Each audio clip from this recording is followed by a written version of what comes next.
Et si le Burkina Faso changeait vraiment la donne en Afrique? Le capitaine Ibrahim Traoré, face à la presse nationale et internationale, a répondu sans détour aux questions brûlantes. Politique, sécurité, économie, souveraineté, quelle vérité a-t-il révélé? Découvrez dans cette vidéo exclusive le bilan et les perspectives d'un leader qui défie le statu quo. Abonnez-vous et activez la cloche pour ne rien rater. Nous abordons donc le volet politique et société de cet entretien et nous recevons pour cela Mathieu Somda de Radio Burkina et Colette Kombari de la télévision Impact TV. Bonsoir chers confrères, vous disposez également de 20 minutes pour échanger avec le chef de l'État sur la rubrique politique et société. Excellence, Monsieur le Président, 30 septembre 2022, 30 septembre 2025, bientôt 3 ans de gestion du pouvoir d'État. Quel bilan d'étape faites-vous en termes de mise en œuvre de votre vision et de votre orientation politique à travers la révolution progressiste et populaire? Il faut dire que nous avons pris le pays sur le volet sécuritaire avec une situation, mais aussi sur le volet économique, politique avec une autre situation. Retenez qu'il y avait beaucoup de réformes à faire. Tellement de réformes qu'on ne pouvait pas les énumérer en un coup. Donc, nous avions une idéologie que nous avons commencé à mettre en œuvre, la révolution, jusqu'en avril dernier où on l'a proclamé officiellement. Et qui dit révolution, il s'agit de révolutionner tous les domaines de notre vie. Parce qu'on ne peut pas continuer à faire la même chose qui se passait et espérer avoir un autre résultat. Si nous étions dans la continuité, je pense que c'est mieux qu'on laissait les politiciens continuer leurs choses, mais nous avons voulu rompre. Et la rupture nécessite beaucoup d'engagement. Dieu merci, le peuple a compris, les gens ont compris qu'il fallait rompre. Que ce soit en termes de comportement, de pratique, que ce soit en termes de gouvernance, que ce soit en termes d'économie, de commerce et tout ce qui va avec. Et tous les jours, je peux vous dire qu'on continue de découvrir. Parce que le système qui était en place, moi j'aime caricaturer pour dire que c'est comme un gros nœud que nous avons trouvé. Quand vous défaites un autre apparaît. Quand vous défaites un autre apparaît. Donc il y avait beaucoup de maux dans notre société que nous sommes actuellement en train de résoudre. Et Dieu merci, je peux dire que plusieurs choses ont été lancées. Et le bilan, pour moi en tout cas, c'est satisfaisant, même si je pense qu'on peut faire encore plus d'efforts. Voilà. Et si vous souhaitez, domaine par domaine, vous pourrez me poser des questions, parce qu'il y a beaucoup de choses qui ont été entamées. Attends, ne swipe pas tout de suite, parce que ce que je vais te révéler dans les 30 prochaines secondes va complètement changer ta façon de voir les choses. Reste avec moi, tu vas halluciner. Excellence, la révolution populaire progressiste, il y a eu des explications certes, mais les Burkinabés veulent davantage comprendre quel est le contenu de cette révolution. Le contenu exact, comme je l'ai dit une fois, je ne le dirai pas. Si vous permettez à tout le monde de connaître les détails de ce que vous voulez faire, on peut anticiper sur votre action. Mais nous avons dépeint voilà, les gros points pour que les gens puissent comprendre où nous allons. Alors, si vous remarquez, dans le modèle même de gouvernance, la lutte contre la corruption et la bonne gouvernance, il y a d'abord l'exemple que les gouvernants doivent donner. Et comme je dis, vous ne pouvez pas être là, une catégorie de Burkinabés, parce qu'on vous a confié des postes. Vous, c'est le choix entre les bons whisky et les bons champagnes. Pendant que des femmes meurent en allant chercher l'eau à la rivière, elles se noient ou quelque chose, ce n'est pas possible. Donc il y a cette idéologie-là qu'il faut avoir pour pouvoir avoir une société de justice. Tout le monde doit pouvoir avoir accès, par exemple, à l'eau potable. Vous ne pouvez pas vous manger comme vous voulez, faire le choix des repas et jeter ce que vous voulez à la poubelle, pendant que d'autres ne peuvent pas avoir un seul repas. C'est ce qui nous a amené à lancer des initiatives dans l'agriculture, par exemple. Parce que notre population est en majorité agricole. Mais pendant longtemps, on se rend compte qu'ils sont délaissés. Ce n'est pas nos terres qui sont pauvres, ce n'est pas qu'ils n'ont pas la capacité de travailler. Mais il fallait leur donner aussi ce souffle-là, ce qui nous a amené à créer des initiatives. Aujourd'hui, je pense que le plus important pour moi, lorsque vous rentrez dans les campagnes et que vous posez des questions aux cultivateurs, je peux vous dire que franchement, voilà, ils se sentent bien maintenant. Ils cultivent, il a de quoi se nourrir et le surplus, il le revend généralement à la SONAGES qui paye, qui fait un stock de sécurité. Et lorsque dans certaines zones ou dans certaines périodes, il y a des soucis, ils le ressortent, ils le vendent à prix bien subventionné, accessible de tous. Donc ça, c'est très important. L'idéologie de révolutionner beaucoup de domaines, quand on prend le domaine même des finances publiques, alors on est en train de digitaliser beaucoup de paramètres, avec beaucoup de difficultés parce que les gens n'aiment pas ça. Bientôt, par exemple, on va lancer la facture électronique.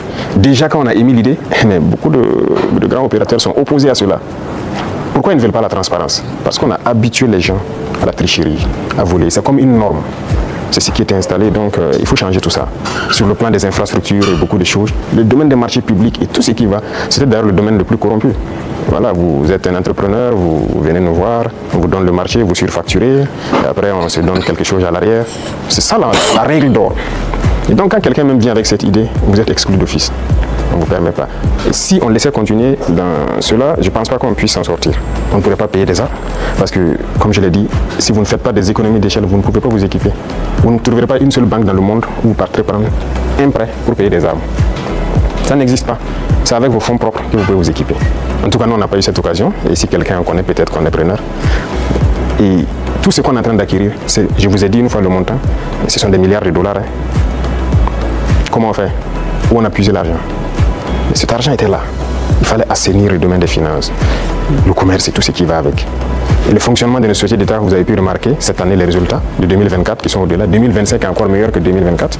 Je prends le domaine des hydrocarbures où dès 2023, nous avons fait d'énormes progrès. Avant, c'était des subventions de l'État. Ça veut dire qu'on collectait encore des impôts pour subventionner la société, pour payer le surplus, le manque à gagner et tout ça. Mais maintenant, la société n'est plus dans cette situation. On a épongé toutes les dettes de la société et elle commence à faire des marches. C'est parce qu'il y avait la corruption dans le milieu. Donc il y a tellement de situations, je ne peux pas tout citer. Et donc il faut révolutionner ce domaine aussi par la digitalisation et tout ce qui va avec. L'administration en gros, tout est en train d'être digitalisé pour que les gens n'aient plus accès à l'argent liquide qui circule et que les choses soient transparentes. Vous qui demandez le service, vous savez à quoi ça correspond et vous savez où votre argent part. Les infrastructures, vous êtes témoins aussi, qui sont vraiment un problème crucial. On est en train de révolutionner tout. Donc c'est l'esprit comme ça, de changer de paradigme, faire ce qu'on n'avait pas l'habitude de faire. Donc comprenez ça par cette phrase. Excellence, Monsieur le Président, on est entré dans la révolution progressiste et on y va. Mais il y a cette tranche de la population, le politique, qui œuvrait avant. Quelle peut être la place donc de ce politique actuellement dans cette révolution? Je ne vais pas être hypocrite encore. Si c'est cette mentalité politique, ils n'ont pas de place dans la révolution. C'est opposé. Regardez comment le Burkinabé était. Puisque pendant 27 ans, bon, plus de 27 ans de règne de Blaise et même le pouvoir du MPP, ça continue dans la même politique. Et cette politique, notre génération est née dedans. Donc on est né et les gens ont grandi avec une mentalité.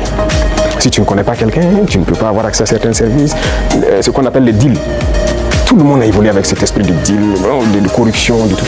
C'est dangereux, mais c'est la politique qui a mené ça. Parce qu'il y a des entrepreneurs politiques, vous avez entendu parler de ça. Des jeunes qui se lèvent parce qu'ils savent parler, ils savent flatter. Et c'était quoi la politique? C'est quoi la politique en Afrique? Il faut dire la vérité. Quelqu'un qui a l'art de mentir, de tromper, de flatter. Vous voyez tous les vices. Si vous regroupez tous les vices, vous êtes un bon politicien.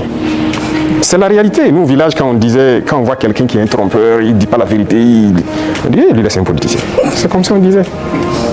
Donc, il faut que cette mentalité change. Beaucoup ont changé. Beaucoup ont compris, ont changé et marchent avec nous. Maintenant, ceux qui veulent rester dans leur radicalisme politique ancienne, là, ils n'ont pas de place. Ça, on ne va pas se mentir. Sinon, qui ne faisait pas la politique au Burkina? Mais c'est le même peuple. Mais c'est parce qu'on a parlé, ils ont compris, et par les actions, ils voient, ils ont compris que les gens commencent à changer de mentalité. Et nous voulons changer définitivement les mentalités pour que personne ne pense qu'il faut d'abord appartenir à tel parti pour bénéficier d'une route, il faut appartenir à tel parti pour avoir un fourrage. Non.